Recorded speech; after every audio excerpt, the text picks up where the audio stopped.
There is one line in this entire show that explains a grown woman's whole personality. She's not drunk when she says it. She's not angry. She says it quietly while folding baby clothes in a nursery to the daughter she once threw out of her house. Don't make my mistakes. Don't throw your life away the way I threw mine away. That's it. That's the whole woman. And almost nobody watching caught it the first time because by the time she says it, you've already decided she's the villain. You've already muted her in your head. A cold, controlling, status-obsessed mother-in-law who kicked her own pregnant daughter out onto the street. Case closed, right? Except it isn't. Because that one sentence rewires everything you thought you understood about Audrey McAllister, and today we're going scene by scene to prove it. Let's start where the show wants you to start, with the version of Audrey that's easy to hate. Ceases on the floor. She's not even a year old. She can't talk. And her own grandmother looks down at this baby and says, out loud, that the kid is probably going to be dumb because of who her father is. That's the scene. That's the moment the entire family fractures. Mandy hears it, and within days, she's packing up her husband and her newborn and moving into a cramped apartment next to train tracks that shake the walls every time a freight train rolls past. Anything to get away from her mother. And from that point on, the internet has basically one opinion of Audrey. Heartless. A Karen. Cold. Somebody you want off your screen the second she opens her mouth. But here's the thing that most breakdowns of this character get completely wrong. They stop there. They treat the cruelty as the whole story, instead of asking the one question that actually matters. Why does a woman built like this exist in the first place? Because Audrey McAllister isn't cruel for no reason. Her cruelty has a source, an exact, specific, traceable source. And once you find it, you can't watch her the same way again. So let's start with the part that's hardest to explain away, the favoritism. Because on the surface, this just looks like a mom who likes her son more than her daughter. But watch how far it actually goes. Mandy is a grown adult. She gets pregnant, she ends up with no money and nowhere stable to live, and what does her own mother do? Audrey shuts the door. Not metaphorically, literally. No money, no roof, nothing. Her own pregnant daughter gets pushed out, and Mandy ends up sleeping in Georgie's garage before eventually moving in with his grandmother. Think about that detail for a second, because it's easy to miss how brutal it actually is. The person who finally takes Mandy in isn't her own family. It's the grandmother of the guy Audrey has spent this entire relationship looking down on. Now flip over to the son. Connor is over 20 years old, no job, lives at home, spends his time playing the bagpipes in the yard, writing music nobody's asked for, inventing his own made-up language. He doesn't lift a finger around the house. And Audrey treats him like he's made of glass. She cooks for him, she defends him. She fusses over him like he's some fragile, priceless thing that might shatter if the wind blows wrong. Feel that gap. One kid makes a single mistake and gets exiled. The other kid does nothing for years and gets praised for it. And it goes deeper than just favoritism because Audrey's opinion of Georgie isn't actually based on Georgie. It's based on whatever Connor says about him. For months, to Audrey, Georgie is dumb, worthless, an outsider who doesn't belong anywhere near her family. Then Connor comes back from a trip and casually tells his mom that Georgie's a good guy, that he's glad he was around. And something in Audrey just freezes. She doesn't know what to do with that information because her entire judgment of a person isn't actually her judgment. It runs through Connor first. One kid is treated like a god, the other is treated like a threat. And if the show stopped there, you'd walk away with exactly the flat, boring read everyone already has. Mean mom, favorite son, unloved daughter. Roll credits. But that's not where the story ends. That's just where it starts asking a better question. Because here's the scene that changes everything. And it's easy to miss if you're not paying attention. Because it's dressed up as a throwaway moment. Audrey and Mandy go out for drinks, just the two of them. And Audrey gets drunk. Actually drunk. The armor she wears in literally every other scene of this show just falls off, and for a few minutes you're watching a completely different person. Relaxed. A little funny. Alive. And in that unguarded state, she says something she would never say sober. She tells Mandy that she had her kids young, that she had plans of her own once, a career, politics, a whole life that wasn't just wife and mom. And she buried all of it on purpose to hold the family together. Sit with that for a second, because this is the piece nobody talks about when they call Audrey a villain. Then, in another episode, while the two of them are setting up the nursery for Mandy's baby, Audrey says it straight to her daughter's face. Don't make my mistakes. Don't throw your life away the way I threw mine away. That's not a mother being cruel. That's a woman looking at her daughter and seeing herself. 29 years old. A career on the table. Independence within reach. And all of it disappearing because of a surprise pregnancy with a guy who never finished school. Ride that sentence again, and then go back to the beginning of this video. To the moment Audrey looked at baby Cece and said she'd probably grow up dumb because of her father. Same story, same fear, just aimed at the wrong person in the cruelest possible way. Now go back even further, to the moment Audrey kicked her pregnant daughter out into the street.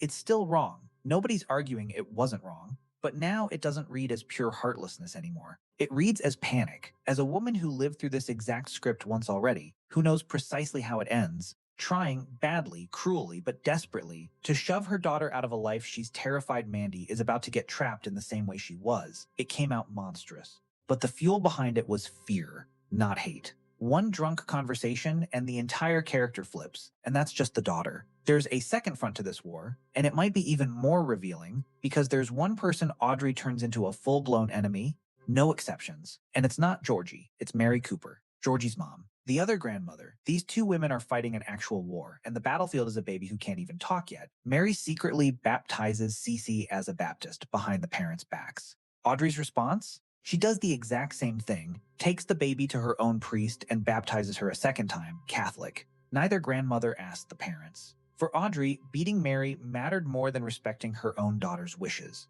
This was never really about religion. It was territory. The fallout is real. Georgie and Mandy get so fed up with the turf war that they run off and get married quietly at City Hall. No guest list, no moms, specifically so neither one can hijack it. Years later, in the spin-off, they're fighting over a photo album. Audrey deliberately leaves out every photo of Mary. Mary sneaks one in anyway. It explodes into a fight over a piece of paper. But here's the detail most breakdowns skip. Audrey isn't the only one doing this. Mary baptizes in secret too. Mary butts in too. These are two equally stubborn women with different weapons. Mary fights with religious guilt. Audrey fights with money and status. So with Mary specifically, Audrey usually isn't the one throwing the first punch. She's matching a fight already being handed to her. Which brings us to the part of Audrey that's genuinely the hardest to watch, because it's not loud. And it doesn't look like cruelty at all on the surface. There's a small, almost forgettable scene where the family's just sitting around watching TV. Georgie mentions completely casually that he likes comedies with a laugh track because it's more fun to hear people actually laughing. Harmless. Normal. The kind of thing anyone would say. Audrey snaps back instantly. I only laugh when I decide to. And Georgie, without missing a beat, points out something devastating he's never once seen her laugh. That's the whole woman in a single exchange. She doesn't just control the people around her. She controls the emotions allowed inside her own house. Spontaneous joy isn't just discouraged. To her, it's weakness. In Audrey's house, you don't get to laugh just because something's funny. You need permission first. But it goes further than that, and this next part is the moment where difficult mother-in-law stops being an adequate description. Georgie is 19. He's lost his father. He's carrying the weight of somebody else's family on his back before he's even old enough to legally drink. And it catches up with him. He has a full panic attack, so severe he ends up in the hospital, genuinely convinced he's having a heart attack. The next morning, wrecked, he tries to apologize to Audrey for the disruption. And how does she respond to a teenager who just fell apart from stress? She doesn't yell. She doesn't lecture him. She looks at him in this light, almost sweet voice and says, "Have a nice day." That's it. That's the whole response.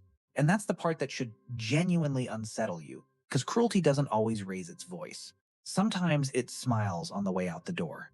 From the outside, Audrey didn't technically say anything wrong. She wished someone a nice day. You can't call her out for it. There's nothing to point to. But she finished him off in his worst possible moment and did it in a way that leaves absolutely no fingerprints, and it's not a one-time thing.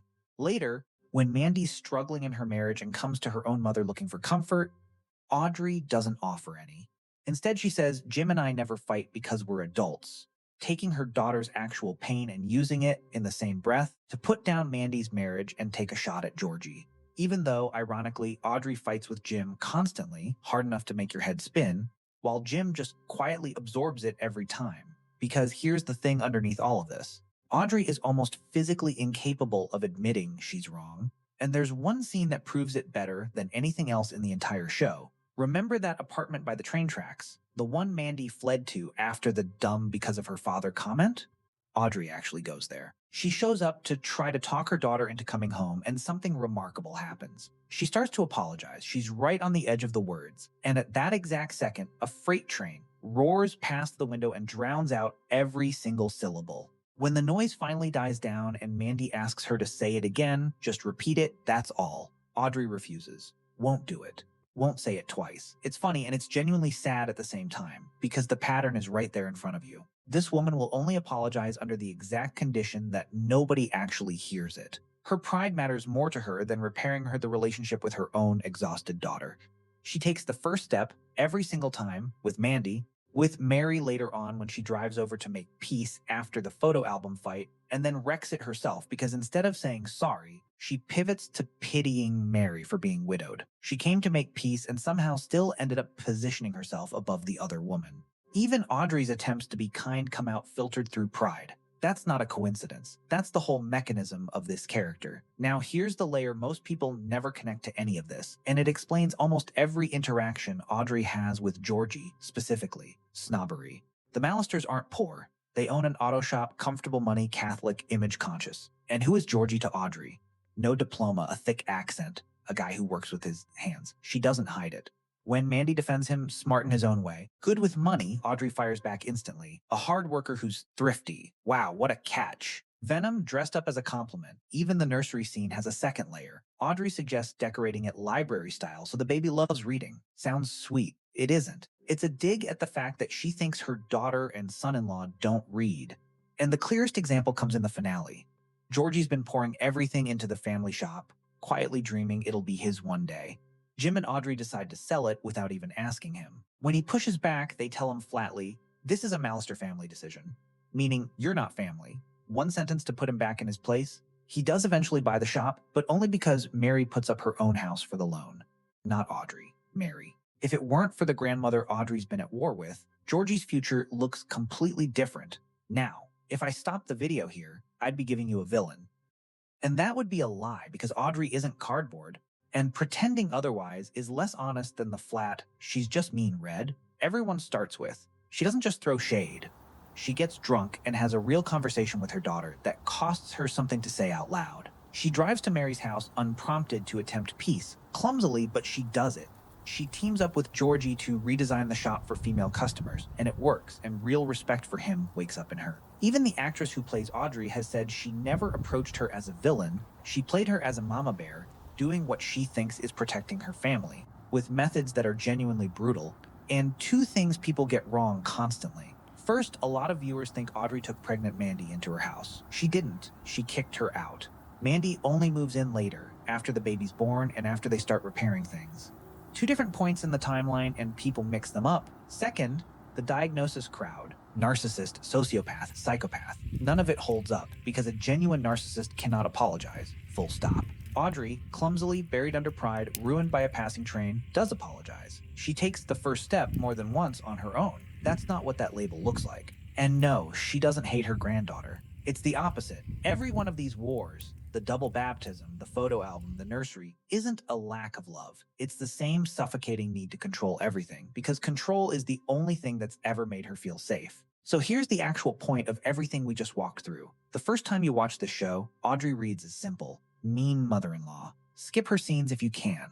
But once you line it all up, the daughter she exiled, the son she coddled, the war with Mary, the drunk confession, the apology a train swallowed whole, a completely different woman comes into focus. Her cruelty is fear. Fear her daughter is about to live out the exact life Audrey gave up. Fear of losing control because she's already lost everything once before. Fear of ending up unwanted by the people she spent decades trying to protect. And the saddest part? That armor doesn't protect anyone. It crushes the exact people it's supposedly built for. So where do you land on her? Does knowing why she does it change how you watch those early scenes, or does it not excuse a single thing she said to Mandy? Either way, you already know whose couch this is.